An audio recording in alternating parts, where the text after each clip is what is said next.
Hey, Rylan here at the Vic Shop. Today I want to talk about handlebar bushings, specifically the type of bushings that they used from '05 to '08, which is this press-in style, rubber grommeted sealed unit that just has a lot of wobble to it and tends to wear out prematurely. So I've got this '07 Jackpot here that we're going to take a look at and talk a little bit more about its handlebar bushings. So this Jackpot, the bushings were so worn out that one of them just kind of came apart, and you can see how it's constructed. It's got this outer steel shell and then the rubber inner and then this steel on the inner. So this just pulled right out with a set of pliers, and then the other one was in a little bit better shape but still quite worn out, and these are bare to get in and out, which we'll talk about in a second. So if these had not been so worn out, I would have suggested the quicker, easier solution, which is to grab a bunch of machine washers. These are 1 inch by 1.5, so 1 inch inner, 1.5 outer, and just get a stack of these and put it up underneath to take up the slack here, or the height of the bushing, and so slide them over like that, and then tighten down the nut and washer, and that'll take a lot of that play out of there. So even so if they're slightly worn, you know, just shimming that up basically.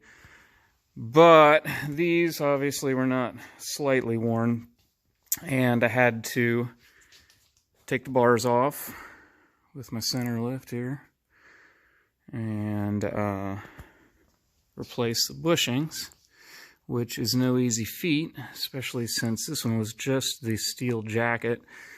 So if you're a Snap-on or Matco dealer, you might want to just turn off the video now, because the impact socket makes a great way to well, not a great way, but it's a way to drive those out. And I used a 20 mil, which is just enough to catch the metal, but not enough, or you know, enough to catch this bushing, but it'll still slide through the triple tree. And then on the flip side, when I'm installing a new one, I gotta have something a little bit bigger to go over it like this and drive it down flush. And I think the key for me is the torch. And you gotta be so careful, because there's like all these brake lines and throttle cables and electrical lines, and of course this is made of rubber too, and you don't want to really catch it on fire because that's going to make a big old mess. But I did take significant time and warm up the triple tree. You know, I like to keep my hand, like I'll just hold this stuff and then I'll have the torch blazing over here. That way I could feel the heat, and I know that I'm not going to melt anything, or, you know, even take some sort of shielding. But you're going to have a heck of a time getting that thing out of there without some heat to expand the triple tree's aluminum, and because it'll expand more quickly than the steel on this, and allow you to drive that out. But oof, yeah, it is a pain, and I was hammering on it, so not a pleasant experience.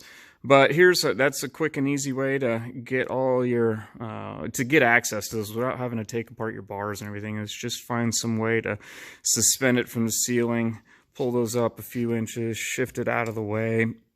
That way you can get a driver in there and your socket and heat it up and drive it out. But hopefully you don't have to get to that, and you can just use some shims, which you can see our guy has tried previously, but they just needed replaced in this case. And that is a part that's still available from Victory. You just get it at victorymotorcycles.com. So hopefully that answers some questions about the bushings.